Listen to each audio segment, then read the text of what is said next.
All member counts are here and accounted for.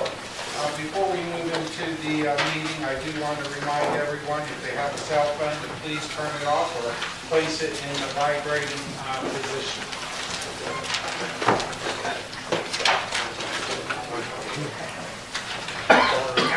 Mr. Davis. Yes, Your Honor. I move that the minutes of February 3rd, 2015 and February 10th, 2015 be accepted as written. Second. It's been really moved and second that the minutes of February 3rd, 2015 and February 10th, 2015 be accepted as written. Roll call. Mr. Davis. Aye. Mr. DiLoretto. Aye. Mr. Johnson. Aye. Ms. Kurtall. Aye. Mr. Metcalf. Aye. Mr. Paul. Aye. Mr. Villamagna. Aye. So moved. Minutes accepted. Petitions and communications, Madam Clerk. Yes, I have two pieces. First, from the Ohio Division of Liquor Control, it is a notice to legislative authority regarding a liquor license to Lumar Lube LLC, doing business as Convenient Food Mart, from Monson Inc., doing business as Convenient Food Mart. Please complete and return this form to the Division of Liquor Control whether or not there is a request for a hearing. Refer to this number in all inquiries, BTRFO 5348650. We request a hearing on the advisability of issuing the permit. Request that the hearing be held in Knott County seat or in Columbus, or we do not request a hearing. Please sign below and mark the appropriate box indicating your title. And the address is 4332 Sunset Boulevard. Mr. Villamagna. Yes, Mayor, I'd move that be forwarded to the Chief of Police and the Law Director and the Ward Councilman for inspection of the It's been regularly moved and second that communication received, file, made part of minutes, and referred to our city manager, our law director, our police chief, the ward council. Roll call. Mr. Davis. Aye. Mr. DiLoretto. Aye. Mr. Johnson. Aye. Ms. Kurtall. Aye. Mr. Metcalf. Mr. Paul. Aye. Mr. Villamagna. Aye. So moved. Communications accepted. I know there's going to be no hearing requested at this point in time, and after the investigation from our police department, if they choose, they'll contact you, Mr. Villamagna, right now. Other communications and petitions, Madam Clerk. Yes. A letter from Mary Lynn Havkovich Ritchie. Dear Mayor and all City Council members, please, I mean no disrespect to any of you, and I do appreciate the service that the majority of you put in to help our city. However, our city is dying. I know this because of the membership of my church, that at one time we had over 600 family members, and now we are down to 162 memberships. The majority is over the age of 70 in the Serbian Orthodox Church, as well as the closing of about 6 Catholic parishes in our town. Graduating 40 years ago from Steubenville High School, I still reside in town, and I can still visually see each storefront displaying the pride of their business and the hustle and bustle of our local citizens either going to or from work. Businesses like Denmark's, Cooper Klein, The Hub, Grumman's Restaurant, the Fort Steuben Hotel, and Isley's, just to name a few places. Now all we see are empty window fronts. Some businesses that are still operating need to display for the holidays to show that they are still open for business. When I drive through town, I would like to see color displays in the windows, not empty window fronts. We need to show life and pride in our community. My work every day as a mortgage field service subcontractor. I see the good and the bad in our city, as well as other cities I drive to daily. I can remember how our city thrived. Steubenville was full of employment with the steel mills from both Wheeling, Pittsburgh, and Weirton Steel on 3rd Street, working all 3 shifts. And now our biggest workforce I see in our town is the Franciscan University. These students and their families are what are keeping our city up and running. Is there any other business that has a high ranking in our town? Why, yes. Here's what I see as the big businesses in our city, but this is only my opinion, and I am one person. 1, the university. 2, hospital healthcare workers. 3, school teachers to educate the local workers' children. 4, nursing rehab homes. 5, funeral homes and cemeteries. And 6, drug dealers, prostitutes, and crime. On my list, I do not see any other type of workforce that could employ over 100 people in one place as the steel mills did. I'm talking about full-time, 40 hours a day work with benefits. Even our local banking institutes no longer have locally owned banks. You have the big banks, PNC buying banks like our M&M Bank, as well as many more. If our children go away to college to receive their college degree in any of those fields that are listed above, they may come back home. However, if they do not, then they move on to a city that is thriving in the work field of their choice. I miss when we felt safe to walk in our city at night to attend a movie either at the Capitol, Paramount, or the Grand Theater.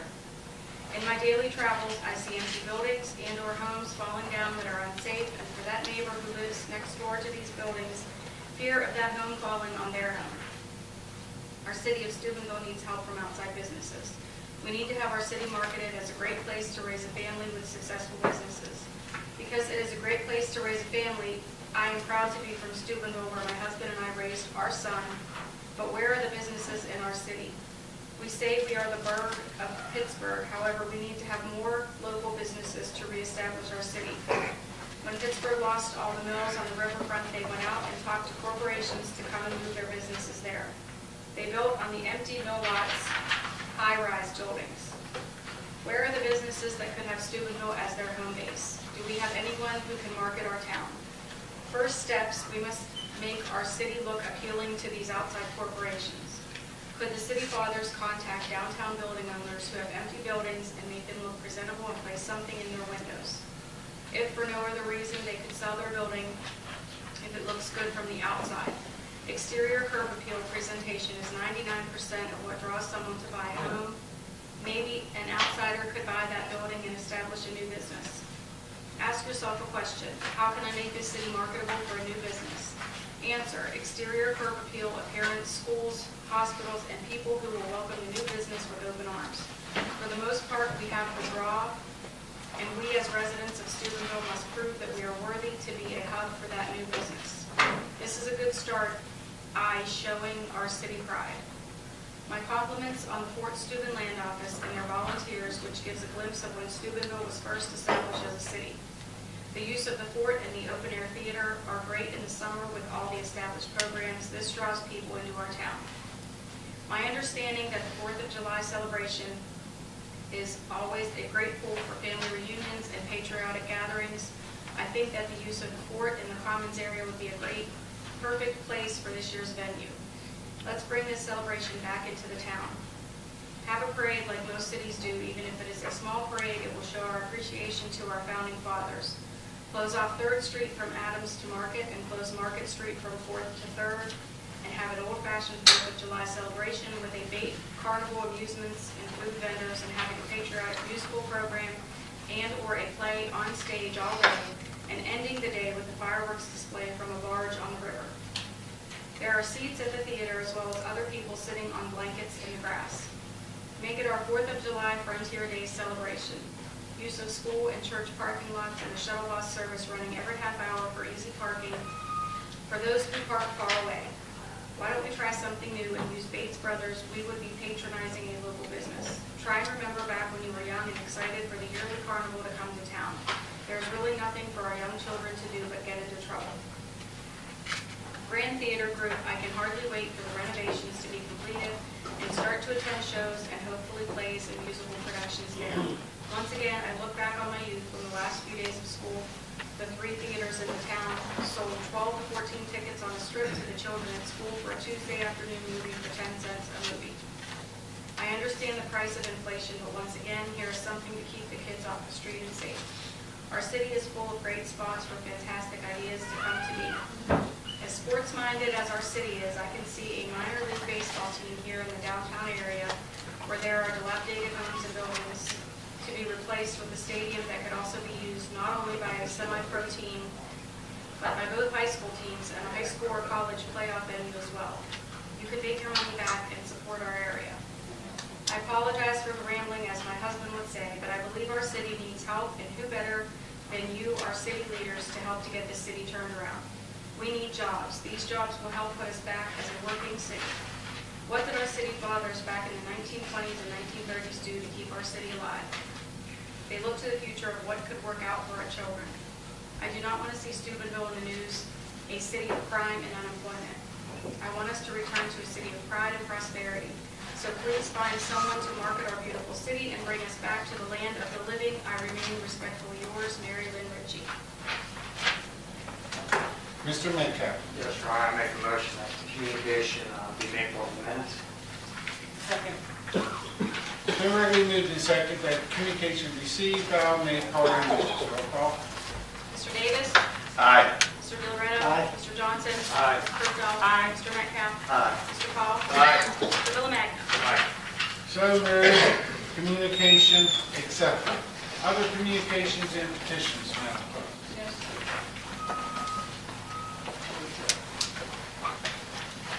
We will now move into ordinance number 2015-4 by council as a whole for its third and final reading. Ordinance number 2015-4, ordinance to approve and adopt current replacement pages to the codified ordinances. You heard the third and final reading of ordinance number 2015-4. Is there anyone wishing to speak on it? Please come forward, state your name and address. If not, members of council, Question. roll call. Mr. Davis? Aye. Mr. DeLoretto? Aye. Mr. Johnson? Aye. Mr. Berthold? Aye. Mr. Metcalf? Aye. Mr. Paul? Aye. Mr. Villamagna? Aye. So moved. Ordinance number 2015-4 duly adopted. This ordinance will be in effect 30 days. Goes in effect. Ordinance number 2015-5 by the Planning Committee, Ms. Curdaw, Mr. Davis, Mr. Johnson, for its third and final reading. Ordinance number 2015-5, an ordinance adopting amendments to the City of Steubenville's FY 2014 one-year action plan and community development block grant program reprogramming funds. You heard the third and final reading of ordinance number 2015-5. Is there anyone wishing to speak on it? Please come forward, state your name and address. Members of council. Mr. DeRoe. Chris, is there any chance of us expanding those lights in downtown? Like North 4th Street, South 4th Street, around the hotel, around the center of Richard, I know there's that light now, I don't know if it's going to be hooked in. Just questions. Well, we Say have, from Betty Park, take that out. so we have a project now that we're working on with regard to streetscapes and our right-of-way planning for the central business district. And Okay. as part of that, that type of decorative historic reproduction lighting is going to be considered. Okay, thank you. Thank you, Mr. DeRoe. Thank you, Mr. Petrozzi. Is there any other member of council wishing to speak on ordinance number 2015-5? Question. Roll call. Mr. Davis? Aye. Mr. DeLoretto? Aye. Mr. Johnson? Aye. Ms. Berthold? Aye. Mr. Metcalf? Aye. Mr. Paul? Aye. Mr. Villamagna? Aye. So moved. Ordinance number 2015-5 duly adopted.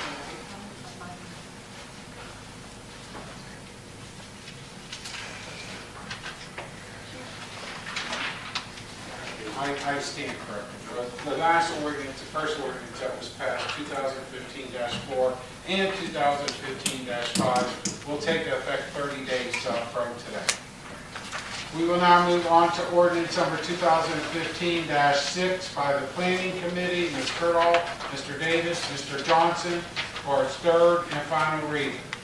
Ordinance number 2015-6, an ordinance authorizing the city manager and urban projects director to advertise for bids for the 2015 Community Development Block Grant repair replacement of lampposts, street signs, and related facilities in the North End Neighborhood Historic District, subject to the right to reject any and all bids, authorizing entering into said contract with the lowest and most qualified bidder, and authorizing payment thereof. You heard the third and final reading of ordinance number 2015-6. Is there anyone wishing to speak on it? Please come forward, state your name and address.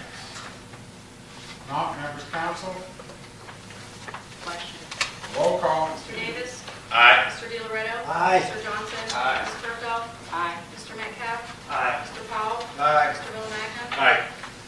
So moved. Ordinance number 2015-6 duly adopted. Effective date of this ordinance will be March 20th, 30 days from today. Ordinance number 2015-8 by the Service Committee, Mr. Metcalf, Mr. DeRoe, Mr. Paul, for its third and final reading.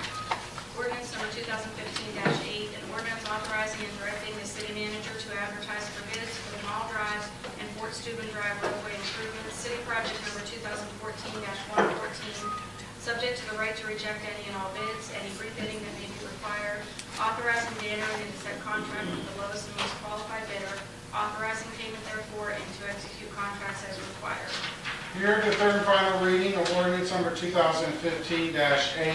Is there anyone wishing to speak on it? Please come forward, state their name and address. Members of council, Question. roll call.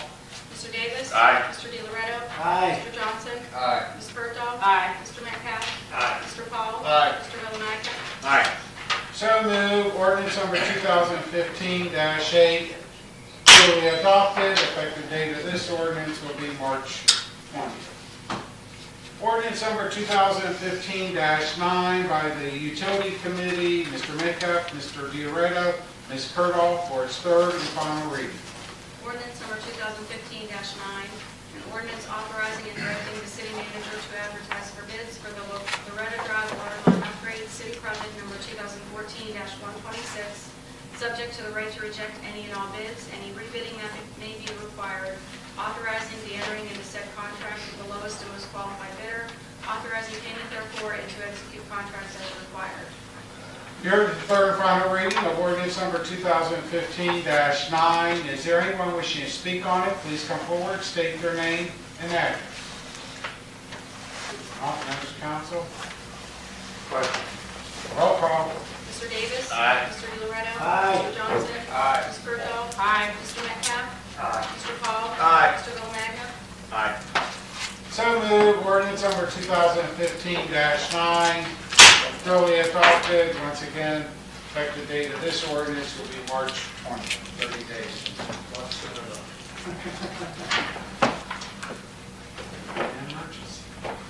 We will now move on to ordinance number 2015-13 by the Utility Committee, Mr. Metcalf, Mr. DeLoretto, Ms. Curdoff, for its first reading. Ordinance number 2015-13, an ordinance authorizing and directing the city manager to execute task order agreement number 3A for a water infrastructure condition assessment for the raw water pump station and water treatment plant with HDR Engineering, Inc., city project number 2014-130, and to complete all necessary functions that may be required. You heard the first reading of ordinance number 2015-13. Its second reading is scheduled 2 weeks hence on March 3rd. The third and final reading will be March 17th if adopted. The effective date of this ordinance will be April 19th.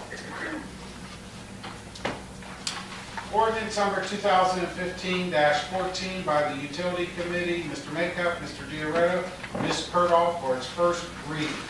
Ordinance number 2015-14, an ordinance authorizing and designating the city manager as the local official with the authority to execute the project known as Aberdeen Road, Bryden Road, and East Carlton Road water line upgrades, city project number 2014-142, and complete all necessary functions that may be required to complete said project, including but not limited to engineering design services, right-of-way services, including acquisition of right-of-way, utility relocation, construction, administration, inspection services, bidding services, advertising for bids for construction, including any rebidding that may be required, entering into a contract with the lowest and most qualified bidder, and authorizing payment therefore.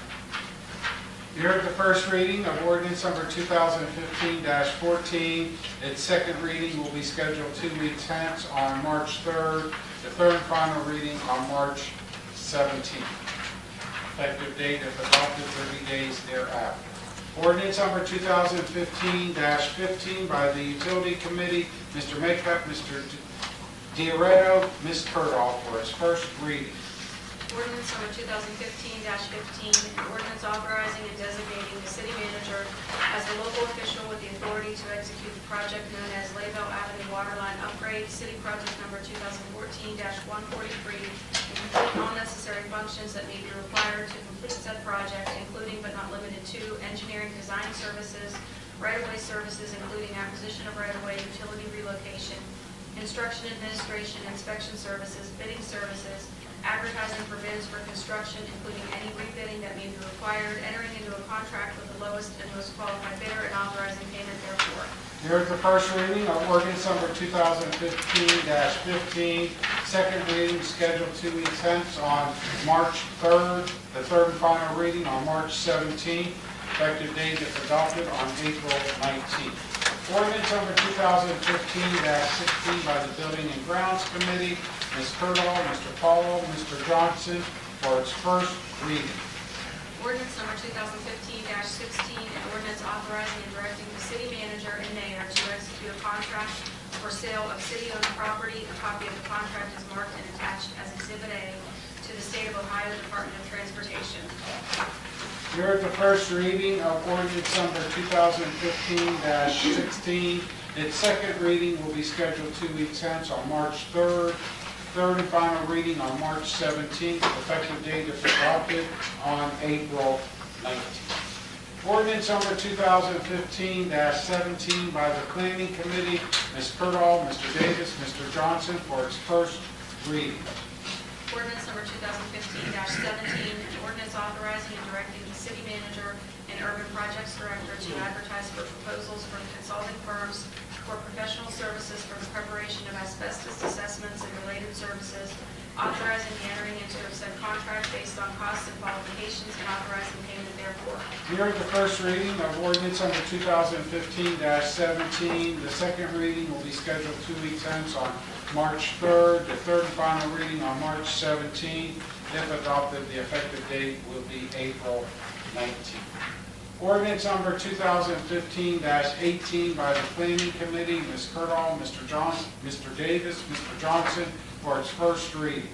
Ordinance number 2015-18, an ordinance authorizing and directing the city manager to advertise for bids for the sale of lot numbers 2 and 3 in John Fisher's addition in the city of Steubenville, subject to bid specifications and a right to reject any and all bids.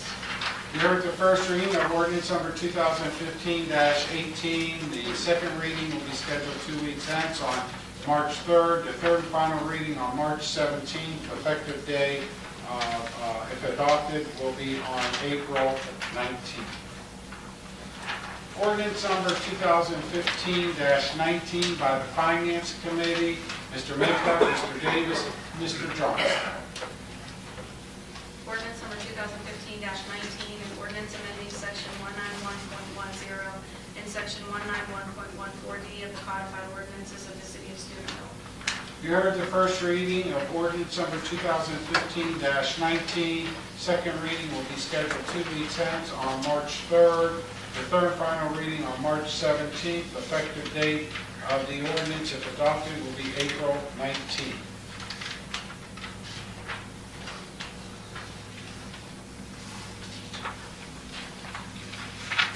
Ordinance number 2015-20 by the Finance Committee, Mr. Metcalf, Mr. Davis, Mr. Johnson. Ordinance number 2015-20, an ordinance amending ordinance number 2014-141 to make appropriations for year ending December 31st, 2015 for a transfer to the general reserve fund, purchase vehicles and equipment for the street department, purchase vehicles and equipment for the sanitation department, and to increase the budget to pay for the new voicemail system and phones. Mr. Metcalf. The system I'm getting used to here. Mr. Chairman, I make a motion pursuant to Article 3, Section 3B of the Charter to dispense with the rule that ordinance number 2015-20 be read on 3 separate occasions. Second. It's been regularly moved and seconded that the ordinance being read on 3 separate occasions be suspended and ordinance number 2015-20 be given its second and third reading for its final passage or rejection. Roll call. Mr. Davis? Aye. Mr. DiLoretto? Aye. Mr. Johnson? Aye. Ms. Kershaw? Aye. Mr. Metcalf? Aye. Mr. Paul? Aye. Mr. Villamagna? Aye. So moved. Rules suspended. Ordinance number 2015-20 before I call for public comments. Would you read the caption again? Ordinance number 2015-20, an ordinance amending ordinance number 2014-141 to make appropriations for year ending December 31st, 2015 for a transfer to the general reserve fund, purchase vehicles and equipment for the street department, purchase vehicles and equipment for the sanitation department, and to increase the budget to pay for the new voicemail system and phones. You heard the reading of ordinance number 2015-20. Is there anyone wishing to speak on it? Please come forward, state your name and address. If not, I will move to the members of council, but just for an explanation, ordinance number 2015-20 received the required amount of votes according to the amendments of the charter, needing 6 votes, to suspend a second and third reading. However, this is not an emergency ordinance that will go in effect. It will go in effect if adopted 30 days from the passage of my signature of this ordinance. And basically, we're moving forward with this because of the phone system in the city of Steubenville. We've been experiencing some downtime, and we believe our citizens deserve better service in that and communication with the government offices. So with that, is there any member of council wishing to speak on ordinance number 2015-20? Mayor did a good job, so I move for a question. Second. Roll call. Mr. Davis? Aye. Mr. DeLoretto? Aye. Mr. Johnson? Aye. Ms. Berthold? Aye. Mr. Metcalf? Aye. Mr. Paul? Aye. Mr. Bill Magna? Aye. So moved. Ordinance number 2015-20 duly adopted.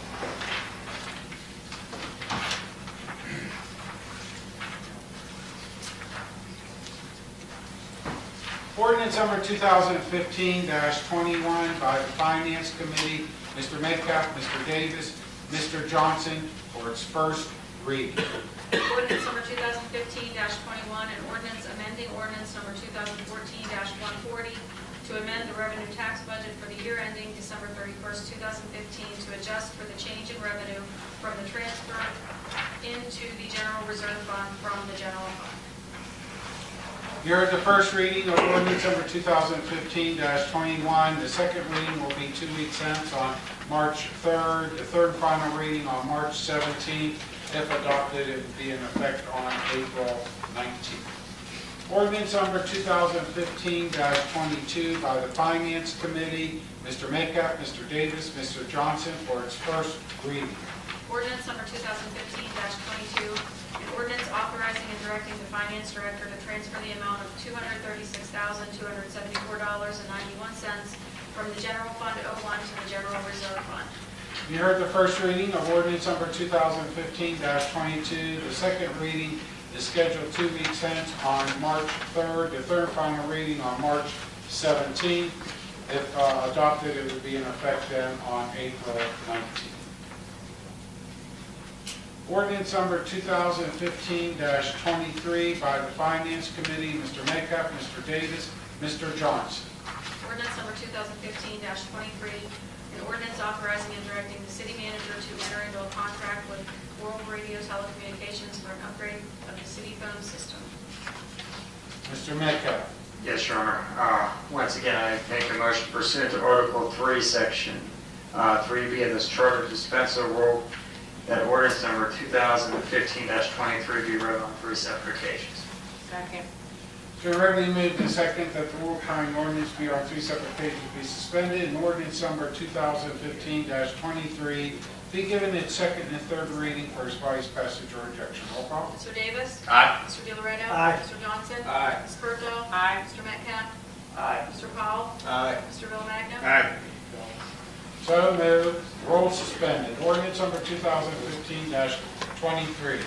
Ordinance number 2015-23, an ordinance authorizing and directing the city manager to enter into a contract with World Radio Telecommunications for an upgrade of the city phone system. You heard the reading of ordinance number 2015-23. Is there anyone wishing to speak on it?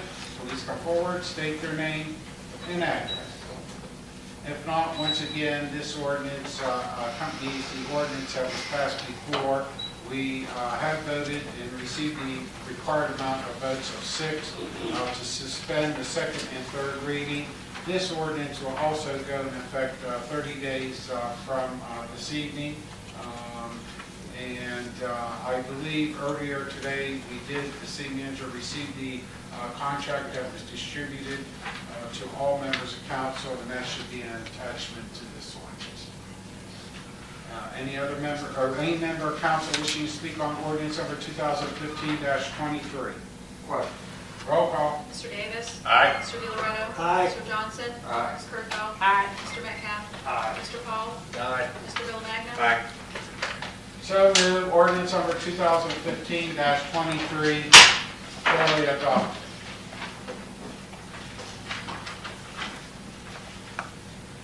Ordinance number 2015-24 by the Finance Committee, Mr. Metcalf, Mr. Davis, Mr. Johnson. Ordinance number 2015-24, an ordinance amending ordinance number 2014-75, the existing table of organization of the city of Steubenville and declaring an emergency.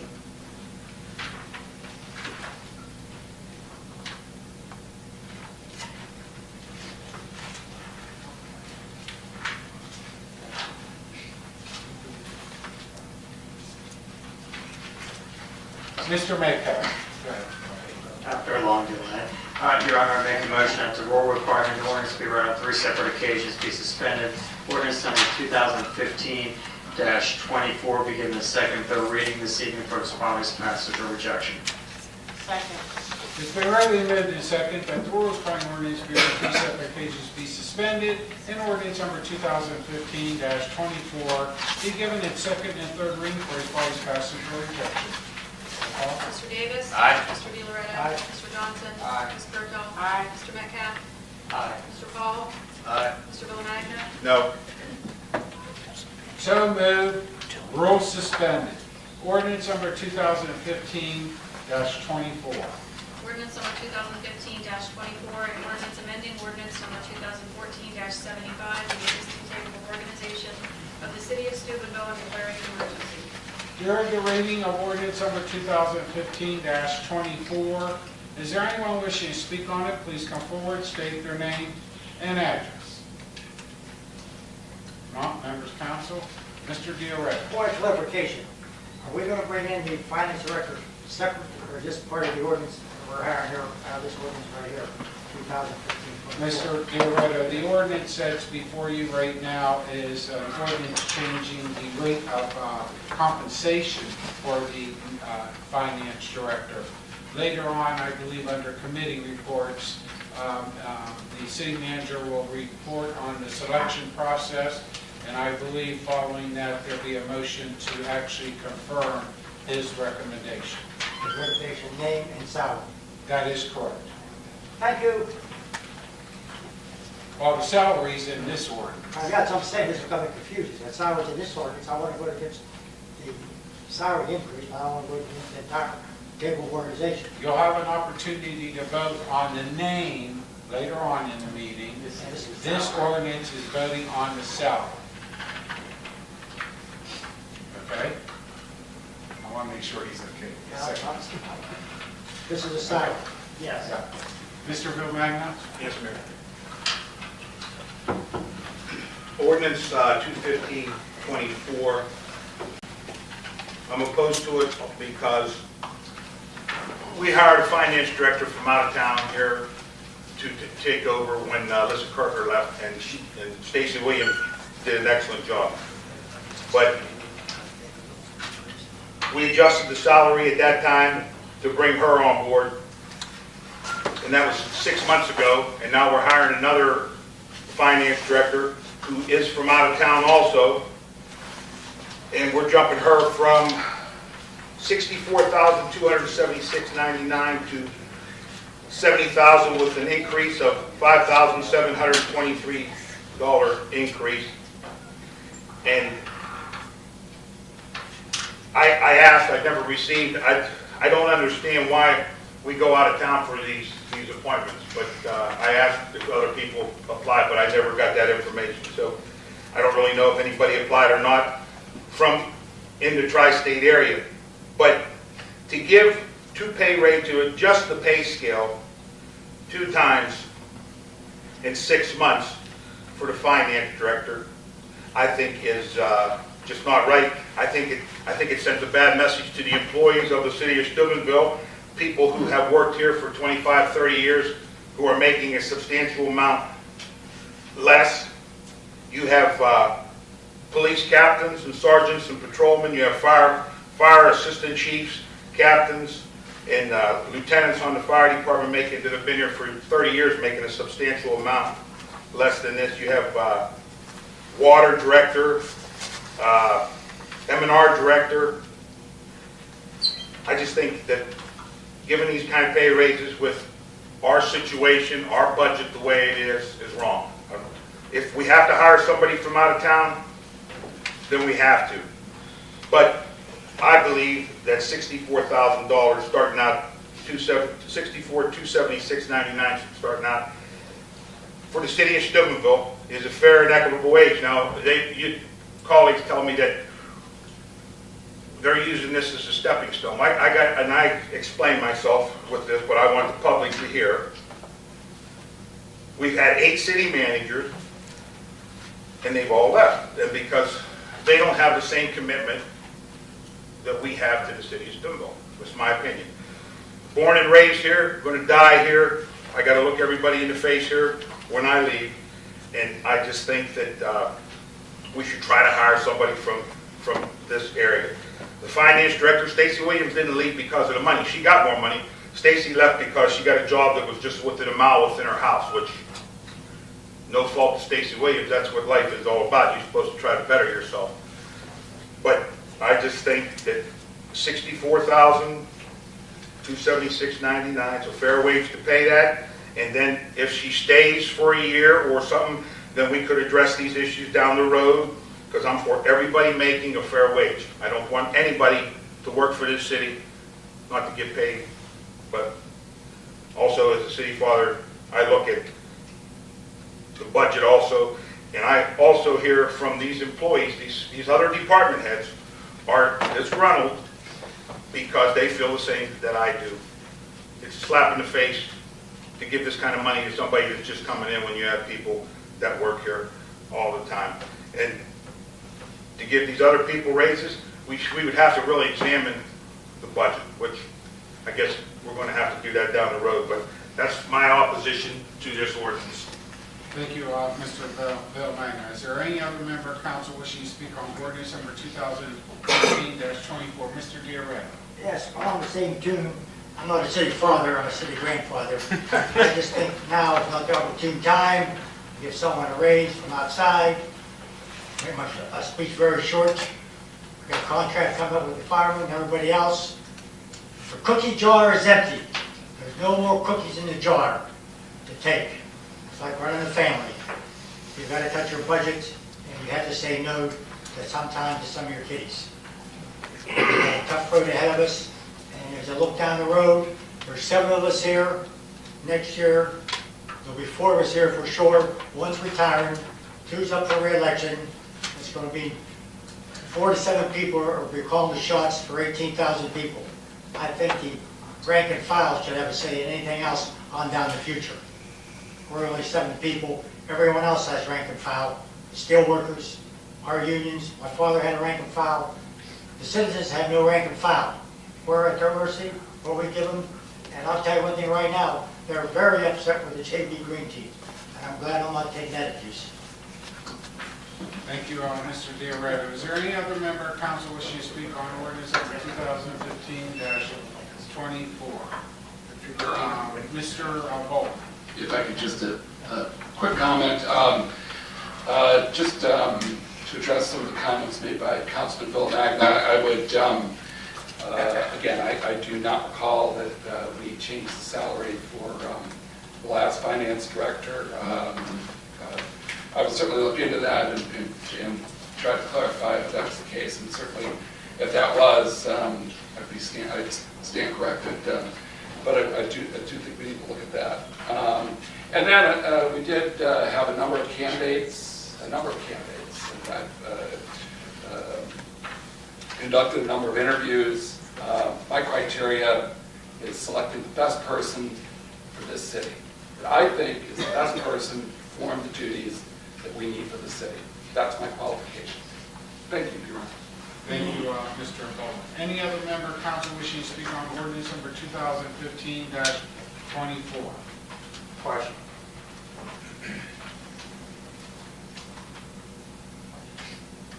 In order for this to pass as an emergency, we need 5 affirmative votes. Roll call. Mr. Davis? Aye. Mr. DiLoretto? What is this? Emergency? No, this This is what For salary. salary, no. Mr. Johnson? Aye. Ms. Kurtolo? Aye. Mr. Metcalf? Aye. Mr. Paul? Aye. Mr. Villamagna? No. So moved. Ordinance number 2015-24 duly adopted.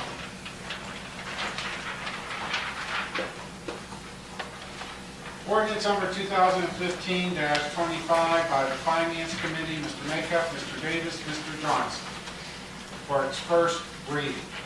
Ordinance number 2015-25, an ordinance ratifying the 2-year wage and benefit contract entered into by the city of Steubenville with the firefighters union local number 228 IAFF OAPFF AFL-CIO. You heard the first reading of ordinance number 2015-25. Its second reading will be 2 weeks hence on March 3rd, third and final reading on March 17th. If adopted, it will go into effect on April 19th. Ordinance number 2015-26 by the Finance Committee, Mr. Metcalf, Mr. Davis, Mr. Johnson, for its first reading. Ordinance number 2015-26, an ordinance repealing the existing table of organization of the city of Steubenville, Ohio, and now enacting a table of organization for all employees of the city. You heard the first reading of ordinance number 2015-26. Its second reading is scheduled 2 weeks hence on March 3rd. The third and final reading on March 17th. If adopted, it will be in effect on April 19th. That will conclude the ordinances and resolutions before City Council this evening. We will now move into the report of committees, and we'll start off with Mr. Davis. Thank you, Your Honor. Just a couple of comments and sticking with the celebration of successes in the city of Steubenville that started a couple of weeks ago. I'd like to report from the Park and Recreation Department that the clubhouse renovations are 97% complete. Still waiting for the doors to come in. The painting is done and all that. It's coming along very well.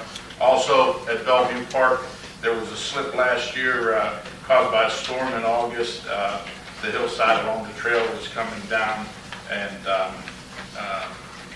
where those repairs are ongoing as we speak. And also, this past week's Recreation Board meeting, we got our first donation of the year for the pool revitalization, the Save Our Pool Committee, $300 donation from Hauser's Furniture. Thank you, Your Honor. Thank you, Mr. Davis. We'll continue on with the report of committees to Mr. Diaretta. No report. Kenny, one question. Yes, sir. Are they going to fill that third M&R job, the recreation department? I mean, there's only 2 workers right now for the summer. I think we're supposed to be 3. I think 2 resigned or 1 resigned. That would be a city manager. Thank you, I Councilman. mean, my grass got a big work. Councilman, at this time, there's no change in the staffing there, but I will take a look at that position and see if we're going to be making your change. Right. Thank you. Thank you, Mr. Diaretta. Mr. Johnson. No report, Your Honor. Thank you, Mr. Johnson. Ms. Turtle? Yes, Your Honor, up under the Pride Committee with the Subcommittee Beautification, we will meet this Thursday at 6 p.m. We will go quickly because of the auditors meeting following at 6:30. But all we're going to go over at this meeting will be assigning committee chairs for the 2015 projects. Just so you'll know, the beautification 2015 projects are to continue with the Adopt a Lot program and Arbor Day program, working with the signage for the entranceways and also continuing with our home awards beautification projects. Thank you, Your Honor. Thank you, Ms. Kurtall. We'll continue on to Mr. Metcalf. Yes, Your Honor. Several things.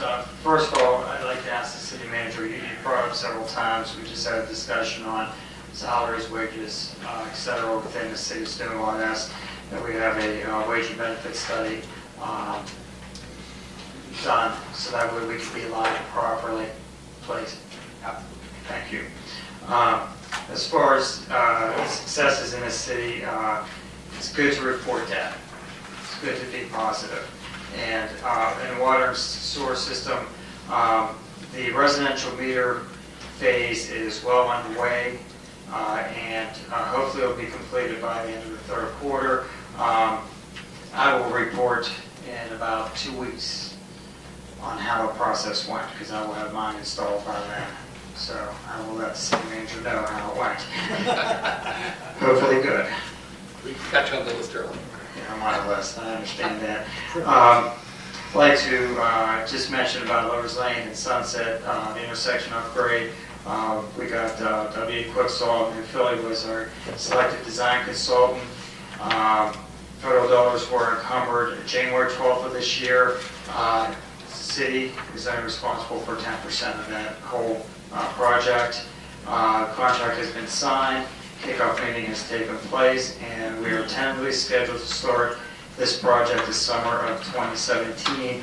Again, I'd like to thank our engineer Michael Golak for his hard work and getting this project up and running here in a few years, but also for the fact that you've really limited amount of dollars that this city has to use, and it's shown through the years.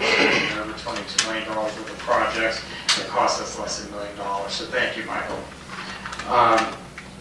Lastly, and I asked, right before last, under economic development, I need to announce that the downtown revitalization public-private partnership has been established. Work is ongoing for the special improvement district and downtown streetscape improvements.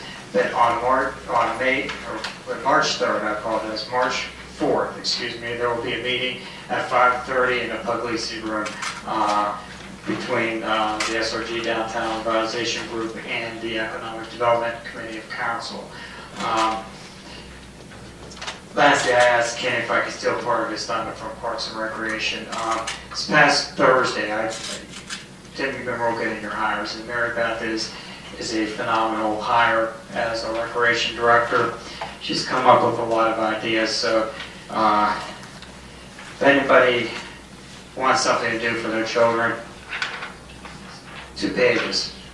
She's got a lot of activities for our youth and adults that are going on, but one of the things she did was a daddy-daughter date night over at the clubhouse, and we were able to see the renovations. It was like a Valentine's dress up, and I took my 9-year-old daughter, Maya. It was just a fun night. She was looking forward to this. I'm thinking, what am I going to do for 2 hours dancing with her? But I did well, and it was fun. And Mary Beth did a wonderful job, as well as her staff. So Ken, I want you at the next meeting to thank her staff for me as well too.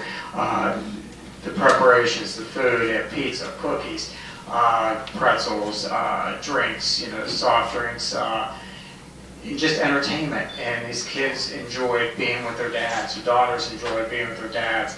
Last time I had a daddy-daughter dance, or Council Court could remember, with her father, or her mother's son dance was at my daughter's 8th grade graduation, who's now a junior at Central. And I'll remember this for a long time, that I was able to dance with my little Maya there. So Kenny, I really appreciate that, and let her know that. And Tim, very good success on hiring a phenomenal recreation director. A lot of activities going on, a lot of activities. Besides that, Tim, the last thing I'd like just to announce is a committee meeting, Your Honor. So if we could get this organized. Utilities will be next Tuesday, the 24th, 6:30 here in council chambers. A member of the representative from the EPA will be here to discuss questions and concerns we have with the JB Green team plan. So 6:30, Utilities Committee meeting next Tuesday here. Your Honor, thank you very much. Thank you, Mr. Metcalf. The clerk will facilitate the proper notices for a February 24th Utility Committee meeting at 6:30. Mr. Metcalf, if we could just back up, you said March March 4th, which is 5:30, for the Economic Development Committee meeting, Downtown Revitalization Public-Private Partnership. And the clerk would facilitate the proper notices for an economic development committee meeting on March 4th at 5:30. Yes. Thank you, Mr. Thank you, Your Honor. Metcalf. We'll continue on with the report of committees to Mr. Paul. Yes, Your Honor. I'd like to celebrate some of our successes. Under public safety and health, the health department received a $5,000 grant from the Ohio Department of Health to plan and conduct education outreach services about lead poisoning prevention and healthy homes in our local health jurisdiction. Education and programs we held throughout the month of April 2014, focusing on multiple different topics. Secondly, the following alleys were cleaned up by the sanitation department: the 1,200, the 1,300, and 1,400 block alleys between Oregon and Pennsylvania. Our crews have removed bulk items that had been put out in normal place of trash pickup. Good. Third, Mr. Torrance Lida was arrested after a brief legal pursuit. Lida has been wanted for several weeks and has been associated with criminal activity for the past several years. He needs to be in jail. He failed to report to serve time at the Eastern Ohio Correction Center. And I think he was just apprehended the other day again, which is a good thing.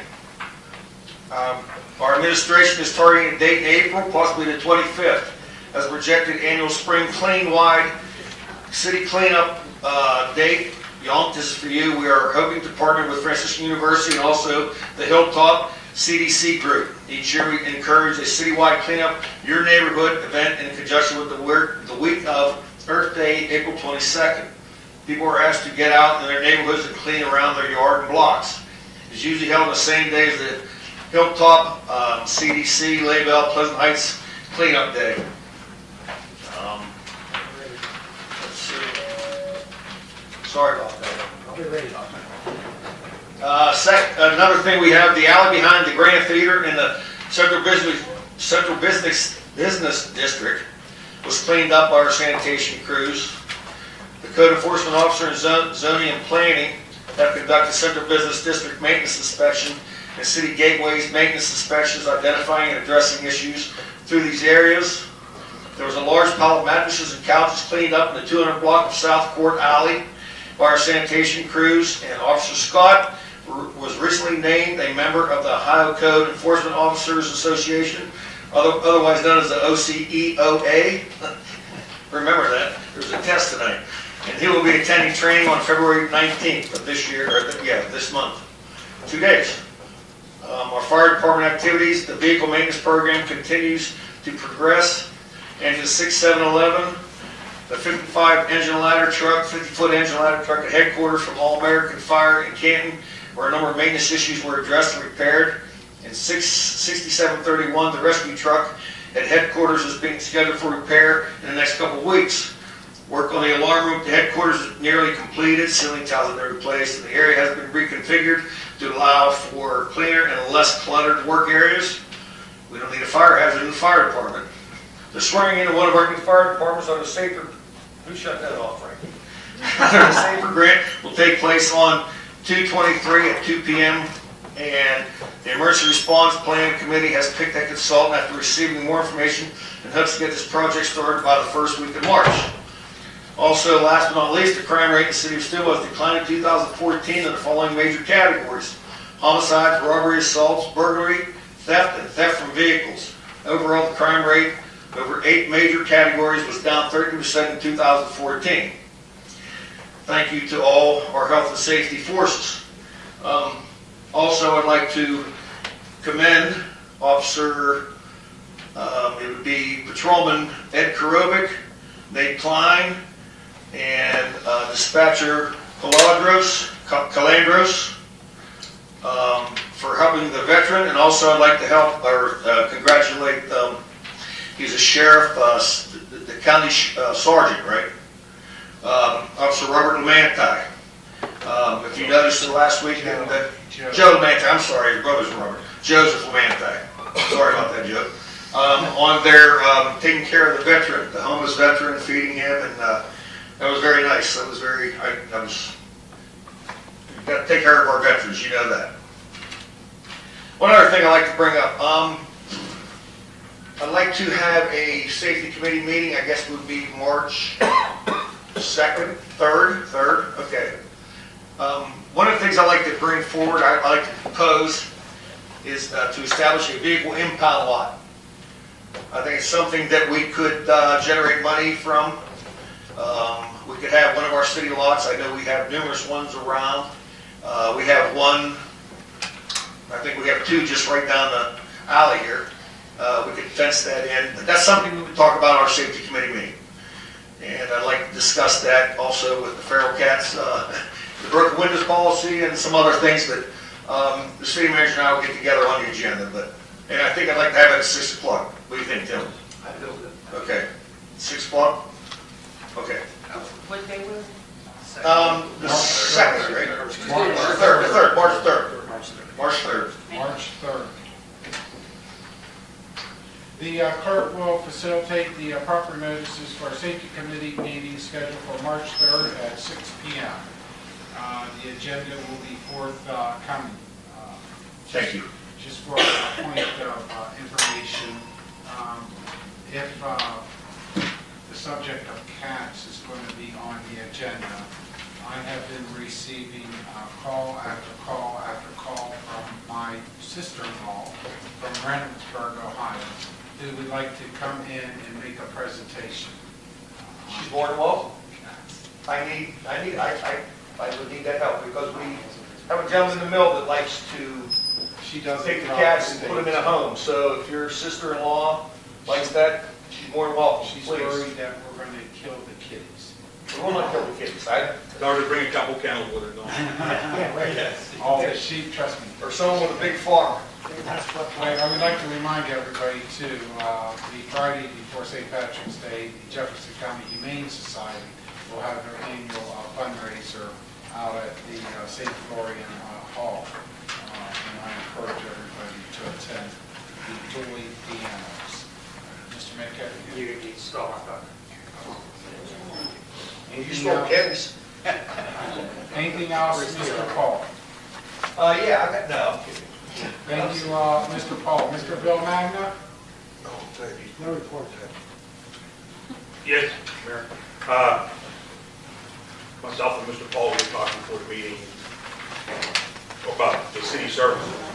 The street crews have done an excellent job, other than getting a couple calls from people where the snow's in front of the driveway. I mean, there's a little bit of, that can't be helped, but in general, I think they're being commended for the short staff that they have, and they're pulling resources from like the sanitation, which the garbage wasn't picked up, exactly on Friday when it was supposed to, and stuff like that. But it's all stuff that you have to deal with when you come in with these kind of weather conditions. That being said, I'd like to commend them for doing an excellent job out there. Thank you, Mr. Bill Magna. And I think all council would agree with you, Mr. Bill Magna.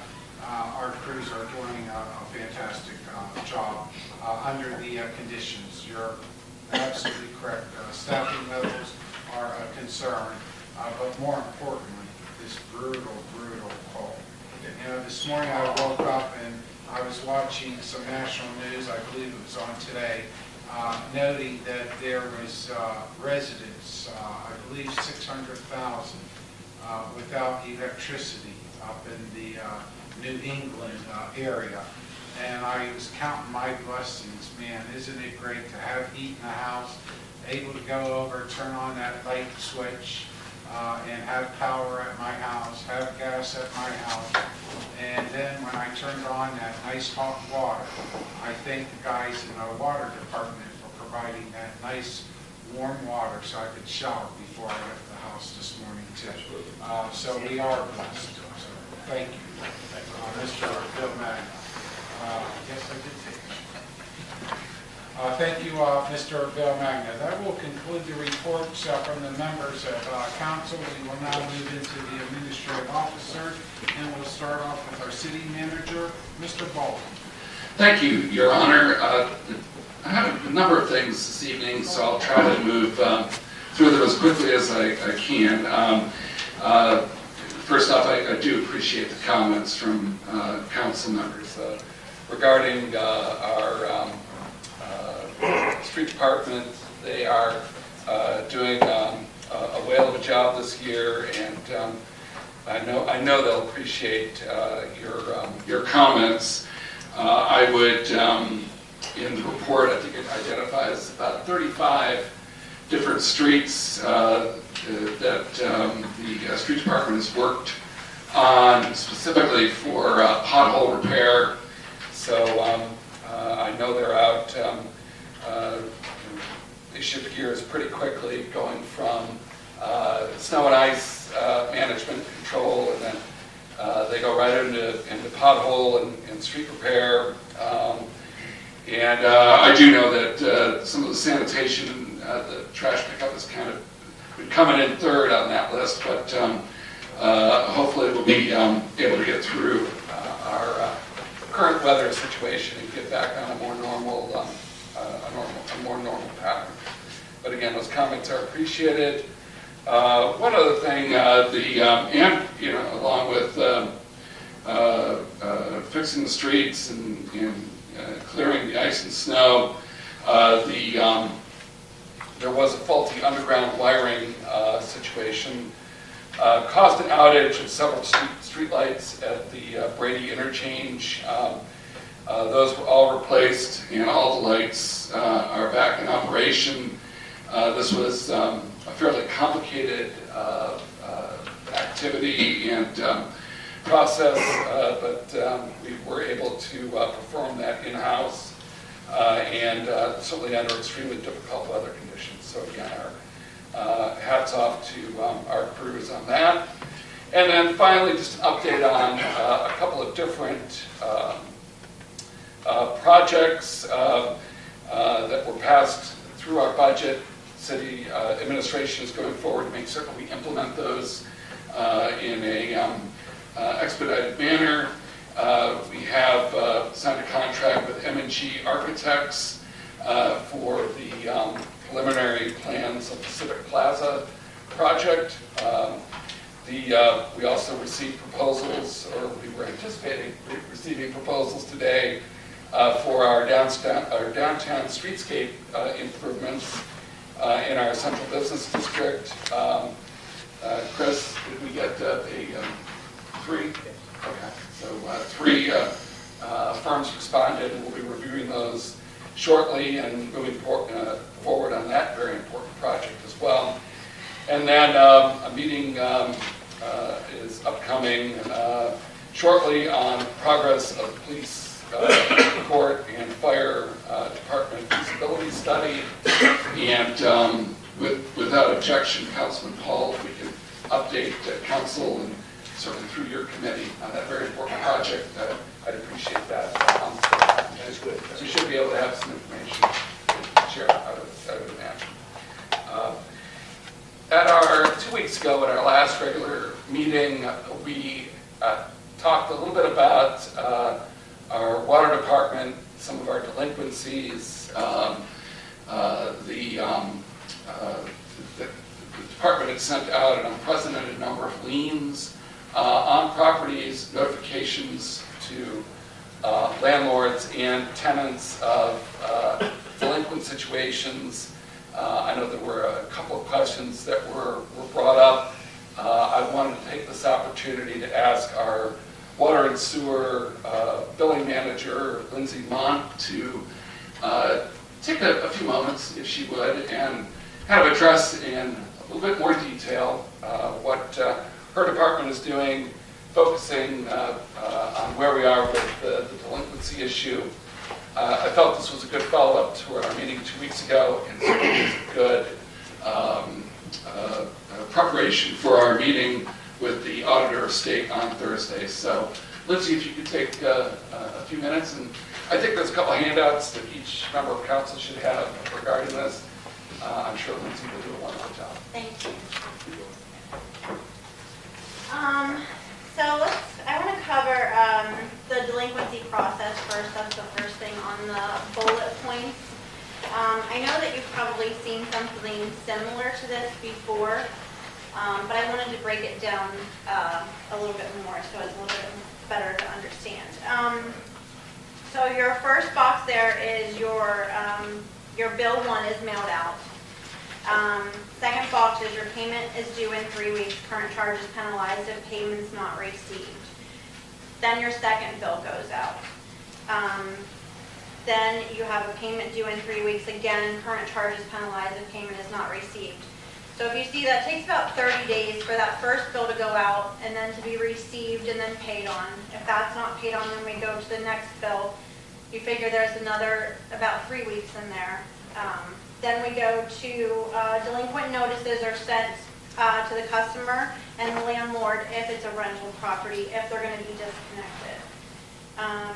After that, you're looking at 14 days that they have to pay their disconnect notice. They can either, then it goes down to another level, they can either, the customer can pay their delinquent charges, or they can pay half their bill, and that's only if they haven't had a payment plan in the last year. So if they've had a payment plan in the last year, they can't do a payment plan. They have to pay half that bill in order to be put on a payment plan. We've made some changes to our office. If it's over $500, it can be extended over 12 months. It's broken up into 12 separate payments. That's added on to each of your monthly bills. And then you pay that extra on top of your monthly bill. If it's under $500, same process with the payment plan, but it's stretched out only over 6 months instead of 12 months. The next box would be that the customer doesn't pay their delinquent notice and they ask for a hearing.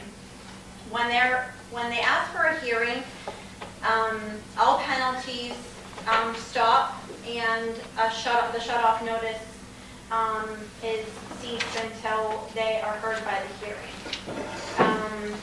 Or your next box would be that the customer doesn't pay anything in that 14 days and they're shut off. After they've been shut off, in order to reconnect them, they have to pay the full amount that's on your sheet. But they have to pay the full amount once they've been disconnected. They have to pay that full amount plus a $50 reconnect fee. So that's just to go through the delinquency process. Is there any questions on that? Yeah. Okay. This here, Lindsay, when you said this stops all penalties and the shut-off notice, how long does it usually take for the hearing itself? Well, that was one thing that I was looking into. So the hearings are once a month on the, I think it's the first Tuesday of each month. So depending on when your notice goes out, when you're going to be disconnected, you could be looking at another possible 30 days between hearings before there's a decision made or before it's disconnected. So that causes an issue because then we're looking at anywhere from 60 to 45. Then you're getting past 60 days and they're still using water, but there's we can't shut the water off until that hearing is heard. Okay, so so it goes through the process and they say, well, listen, you don't have no claim here whatsoever. You got to go back to the way it was. So then everything reverts back to the way it was.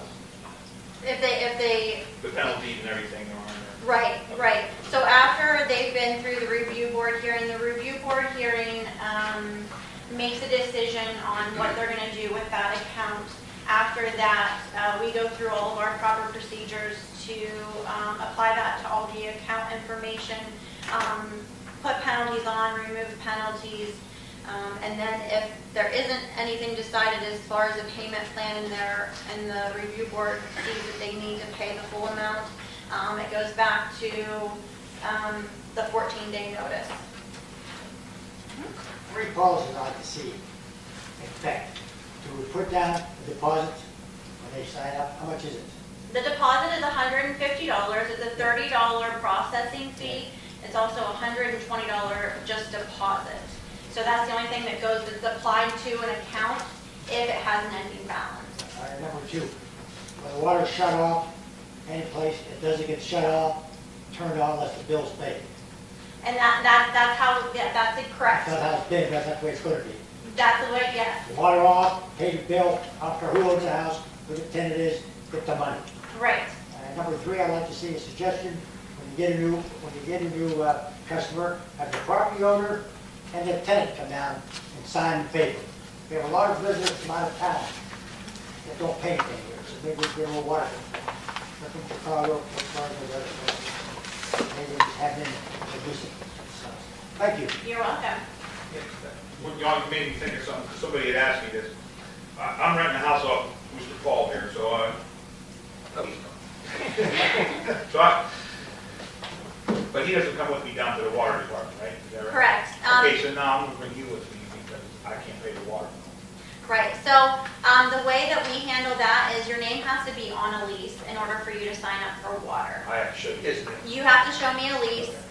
If you don't have a lease, then we call the landlord to make sure that you're the person that's actually signing up for that water and that your name's actually on that lease. So if he leaves, or we, am I held accountable You're for that? responsible. I'm Correct. responsible, okay. Correct. If he runs up a bill, I don't want to call it run up a bill, we'll say he has an issue with a leak.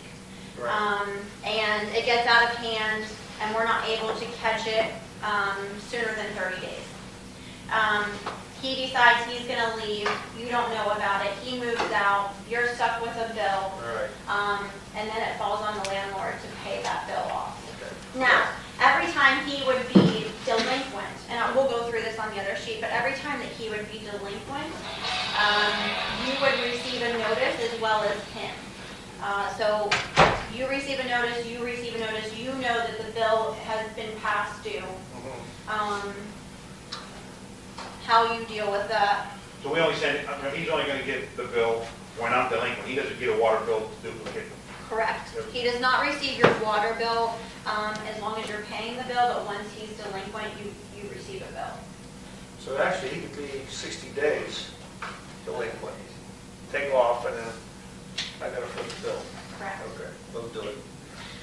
Lindsay, if you don't mind, there are comments or something I would like to see, I totally understand. I would like to see this administration chew on and talk about and bring back to a utilities committee maybe in March is, first of all, you wait until after the third bill, pretty much. And second bill comes out, payment is due in 3 weeks, and then you send a delinquent notice.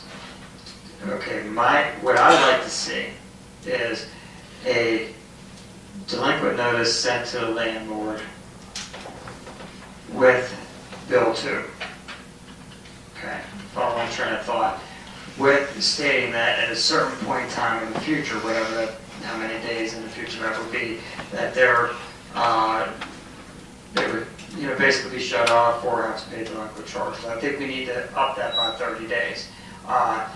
Because if you state what is correct is, if they go to number 3, customer doesn't pay and request a hearing, let's say they don't have a hearing in the next 30 days. Maybe it's another 2 months before another hearing. You got someone going 5 months, 6 months, accumulating a bill, you're definitely going to be over the $500. I just like to see this process be a little bit more quicker in notification to prevent this heavy-duty bills that we tend to have and are a concern of not only this council, but our citizens that actually pay their bills every month. And I like to see that, number 1. And number 2, Mr. De La Rota brought up about the deposit. I think the deposit should be higher. It should be $250. That way we can make sure that we have people who are going to pay, that we are not stuck in a situation where we are stuck with all these delinquent bills, have to lien properties, and have had to go through a $70,000 audit to really present, findings that could help us going forward. This is one way we could do this, and there's a few things I'd at least like to see our staff, Tim, look at this. Yeah, I would agree, and would those not be a change in the water policy? Yes. So, We would be changing the, yeah, I that would just just wanted be to- changes in the water. We can't just do policy. it, but we I gotta. understand that, that's why I want you to bring it back, yes. And I think, me being a landlord, and he's taking off on me, I would like to know a little bit sooner than before Bob does that to me. You better not, I told you. I know where you're gonna go. No, seriously, I mean, me being a landlord, that's, you know, and this is some of the concerns I'm getting for the landlords, that, you know, we're making them put the bill for someone who, and they know, you know, they can't discriminate against these people. Well, we do tell the landlords also that they can be proactive as well and call in on any account that they have, and receive that information by phone at any time. Those are their properties, they're their accounts. So that is available to them? They can Okay. call in at any time and check on any account that they have to see if it's current or delinquent. Okay. Mr. Davis. Yes, I got a question as a landlord and hearing from landlords. Is it not allowed at this point for the landlord to go down and say, I want to shut that water off? Correct, because somebody's living there, and that is something that needs addressed. I agree with you. As a landlord, it would be taking on an eviction notice in order to evict that person and then have the water shut off. We don't have the ability to allow you to turn water off when somebody is living there. Would that be another process of the policy, water policy that we could change? Or is that a health director, is that a health question?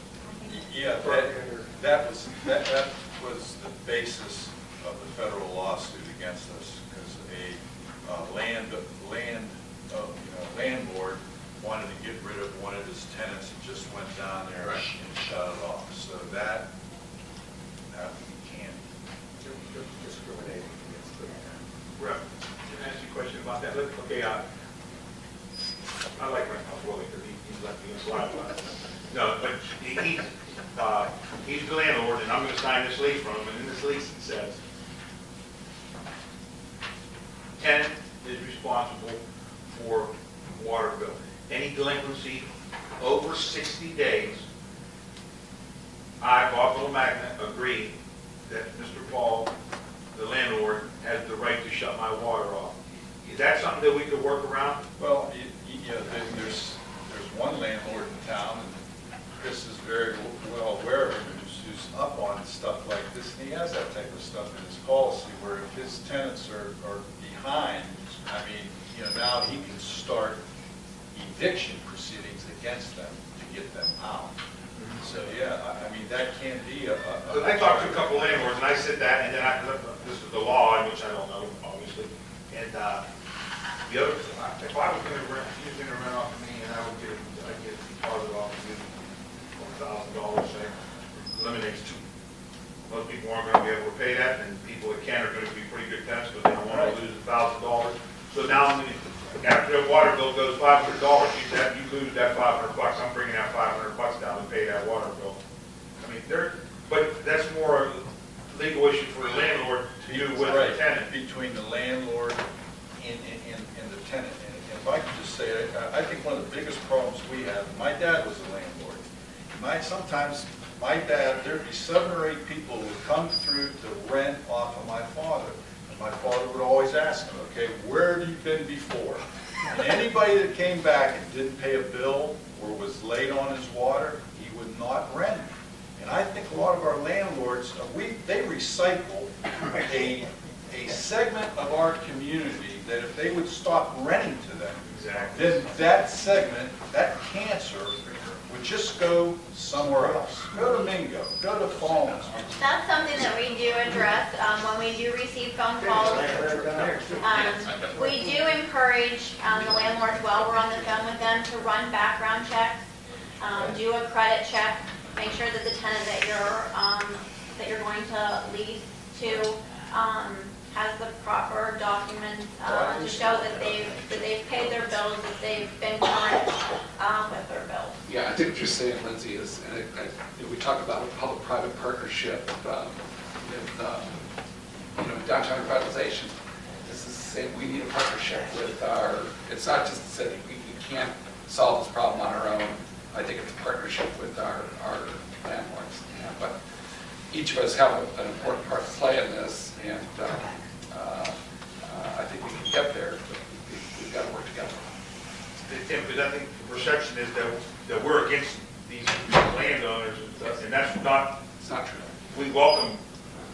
the partnership, with them. Absolutely. And I believe, as indicated by the chairman, there's going to be a utility committee meeting called that we can further discuss the policies and the procedures. I do want to remind council, common courtesy, if you would rise when we're addressing council, I would appreciate it. Is there anything further that you have to report? I do have one more thing I want to go over. Thank you. So there's just 4 points I want to go over. Delinquencies and shut-offs, we've pretty much covered that. We've gone through the timeline. When I pulled a delinquency report, I pulled it today. I wanted it to be the most current report. On 7,500 active accounts, we show a past due amount of $126,621.32. I know that there's been a lot of numbers thrown around. From the report that I pulled, this is what I know as a report that pulls this, but I want to go into our software system. I want to contact our software people. I want to make sure that this amount is correct and that the data that's being pulled is correct. So this number is a number that was pulled from a system that we have, but I want to make sure that it's correct. So I don't want to base everything off of that number. And I put under there, this number changes daily.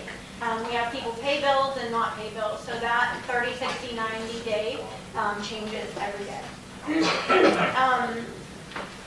I can tell you, I know Tim and I, we pulled some numbers a couple months ago, and we found that out of those 7,500 total accounts, 7% received a disconnect letter. So that equals out to about 500, a little over 500 accounts. 5% of that 500 were actually turned off. So only about 30 of those 500 of those letters that were sent, only about 30 of them were actually disconnected. The next thing I want to cover is curb boxes.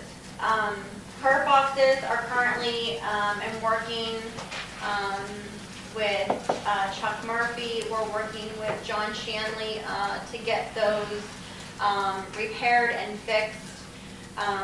It's the homeowner's responsibility to have a operating curb box. We are finding that we're running into an issue, and some of our high bills are resulting in the fact that we have multi-dwelling residential areas. So we have 2-on-1. We have 2 accounts that are running off of 1 meter. What happens is we cannot go in and shut off the delinquent customer without shutting off the non-delinquent customer. So we're not able to shut off the curb box. Go ahead. We pulled that meter. Finish your train of thought. Yeah, so what our plan is to do is to send out letters to inform them that the water piping needs to be repaired and changed. It's going to be separated. Then what we'll do is, if there's no change after that, we're going to be working with those people to go in and actually sever lines, shut off the delinquent customer without affecting the non-delinquent customer. We'll have to send out letters, though, to inform them that this needs changed before that would happen. We'll give them 30 days. Then there'll be 2 separate lines going into those separate dwellings, and they'll each have a curb box, they'll each have a meter and separate lines. Mr. Davis. No, I got here. Go ahead. Okay. It's just a sort. I want that actually. Well, there's times when we say we can't get to the curb box. Go pull the meter. Just go pull the meter. I mean, I don't understand. If you go pull the meter and shut it off with their volume below the meter on the inside of the house, they turn the thing back on.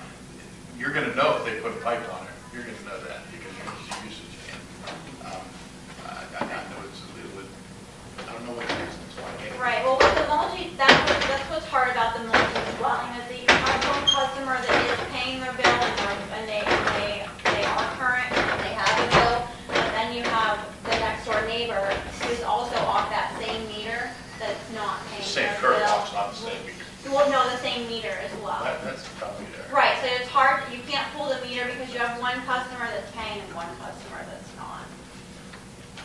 Or what should maybe happen is the owner of the property should pay for that water for the two people in there. Right. And then that would alleviate that problem. But the more I think, but then if he wouldn't pay, then you'd have to give both it's a problem. You'd have to give both the tenants Right. the opportunity to come in and sign up. Right. So those are, and that's from 4 And we do have some landlords that do that, where they have six units on one meter, and the tenants are responsible for paying their water bill, and then they pay it according to what it is. If we can have her finish her report, I know we have a committee meeting scheduled, and this is all great conversation and needs to happen, and we could focus it at our committee meeting. Note that a lot that we're talking about tonight will take a change in the water policy that needs to be adopted by this council. So there'll be plenty of conversations through this. Continue with the report that was requested by the city manager. Thank you. The next thing was liens, and we've just covered that we've covered that. So, yeah. So in September of this year, we sent 264 liens to the courthouse. 64 of those were active accounts, 200 of those were inactive accounts. That was pulled, it was anything that was over $500 that was past 90 days. And those were what was sent to the courthouse. To cover the Water Review Board, we did see that in 2013, there were 77 hearings in total. Around we'll say $64,000 was owed to the city through those hearings that they heard. A little under $23,000 of that was credited by the Water Review Board hearing. About 35% of the money owed was credited. 12 of those accounts that we noticed on that report turned into liens out of that 77. 5 of those were given anywhere from 24 months to 48 months to pay their water bill. And that's all I have. Thank you. Your Honor, that's a snapshot of the delinquency issue. You're absolutely right. I think we'll talk more about this on Thursday and certainly at the next utility. Yeah, Mr. Bowling, if I just may add that Thursday is going to be extremely important with the auditor's office on the performance report, especially the delinquents in the collection office. And I also may want to caution, because you started out by saying $126,620.32 is past due on 7,500 accounts, but you're not quite sure. Right. One thing I find out, once you ring that bell, it's wrong. That number is going to be immortalized in some of our citizens' head. And if it's not accurate, then once again, we gave out wrong information. So I prefer it being verified before presented in an open forum. Thank you, though. Great report. A lot of good discussions going to come forward, and hopefully we'll get a handle on the delinquent accounts. Anything further, Mr. Holt? 2 quick items, Your Honor. I would, speaking of the performance audit, just a reminder that the Auditor of State's Performance Audit Team will be in this room at 6:30 this Thursday, February 19th, and they will present the report, the performance audit report on our enterprise funds at that time. So again, 6:30 this Thursday, the 19th, here in council chambers.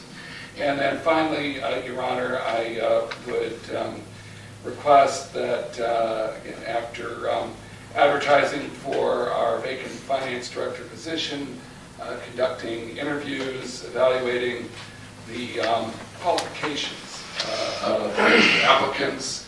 I've decided that Jean M. Crease should be our next finance director, and I would ask for council's concurrence. Your Honor. Mr. Metcalf. At this time, I'd like to make a motion that we accept Mr. Boland's request to have Jean M. Crease become our new finance director. Second. It's been regularly moved and second that Jean M.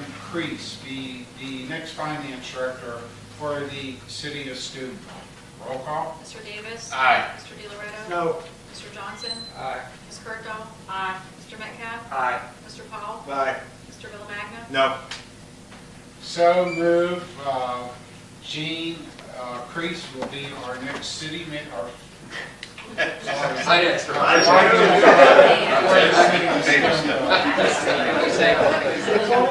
I stand corrected. Thank you. Anything further, Mr. Anything else you want to say? I'm done. You sure?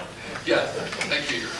We will now move on to our law director, Mr. Rapella. I have no report, Your Honor. Thank you, Mr. Rapella. And Mr. Rapella, on behalf of our citizens of the city of Steubenville, we offer you our condolences on the loss of your father, noting that this is all just happening here recently. We commend you for attending tonight's council meeting when we know that you have issues at home to take care of. But thank you for attending. Our sympathy from our citizens and this council goes out to you and your family. Mr. Metcalf. Yes, Your Honor. Going back to administrative officers, I'd like to ask Tim a question. First, I'll have to apologize for sneaking out. As people might be aware or not aware of, there was a water line break that occurred right above Sunset Jeep. And I think all of us know our greatest constituent that always complains to us is our significant other. And as I had to turn the volume down, I was being yelled at by my wife, who basically said she almost wrecked the car going down Sunset Boulevard. I think because of the weather, it is icing over. I don't know what we can do this evening to either close it off. Mr. Boland asked me to facilitate the meeting so he could go on site to do an evaluation. So, Okay. Yeah, I was being yelled at by the constituent that yells at me every night when I'm home. thank you, Mr. Metcalf. Before we move into a public forum, I do want to ask council to consider at this point in time moving the March 24th meeting. I am in the process of receiving the annual reports from the different departments and the divisions. I'm hoping to schedule the State of the City address again on March 24th. I have not contacted Eastern Gateway, but I would like to once again hold it out there. But I want council to consider that. If any member of council has a problem with that particular date or moving it, please notify me by the end of the week, because next week I plan on making all the arrangements. And again, that is a tentative date. And again, I want to remind department heads, if they haven't already turned in their annual report, to please do so. If you have already, I want to thank you. Also, going through That'd be a sunshine, correct? that's a sunshine. What did you say you wanted to move? You wanted to move it from the 24th to another date? Is that right? No, just from here to Eastern Gateway. Still a Tuesday evening. We will have a sunshine meeting. Normally, the annual address starts around 6:15, and then we go right into whatever meeting. I picked a sunshine meeting because it's a shorter meeting, and I'm hoping to have it be completed by 7:30. But it's still the same day. Also, going through a couple of my, and I will apologize, I did receive a notice from the U.S. Department of Housing and Urban Development indicating that the city of Steubenville for FY 2015 Community Development Block Grant will be awarded $569,200. So I'll forward that to Mr. Petrozzi. Going through a couple of my notes here, which is great news for the city of Steubenville. With that, we will now move into public forum. Is there anyone wishing to speak to city council on city business? Please come forward, state their name and address. If not, Kurt Whitman, 390 Maplewood Way. And it's been a lengthy meeting tonight. It's nice to hear from the constituents and everything. And it was nice to hear Lindsay's presentation on the water situation, update on and aggressiveness on going after delinquent accounts. Through the summer, we heard the discussion of 177,000 in unpaid water bills. And when the previous finance director was here, you had Stacy given pretty much a running account of how much was recovered. And it's good to hear, that this isn't just okay to not pay your water bills and get away with it, another day goes on. So it's nice to hear what is going on now with everybody being together on this. thank you. Is there anyone else wishing to speak to city council on city business? Please come forward, state their name and address. Not Mr. Metcalf. Not, Your Honor, make a motion to adjourn. Second that motion. And so you already moved the second that we adjourn. Roll call. Mr. Davis? Aye. Mr. DeLaretto? Aye.